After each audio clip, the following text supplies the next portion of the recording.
Últimamente vivo nunha casa alí onde se inicia o lume. Son a árbore verde que crece no medio do salón. O que escoita silencio cando amence a noite. O que se mexe baixo un vento resolve misterios. O que morde de nubes cargadas de auga e neve, habitante dunha permanente visiña. Ninguén coñece o meu anxo.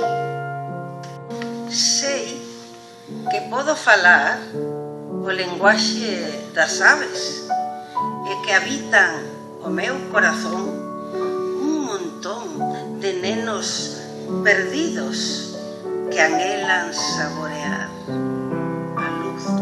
Onde estés, como estés, ven a visitarme, regálame a túa presenza. Hai tempo que ninguén escribiu unha liña no meu diario de peregrinos. Hai tempo que máis alá destas paredes non crece o cecimbre. Hai tempo que máis alá destas paredes só hai un laberinto de millo, polo que deambulan tristes payasos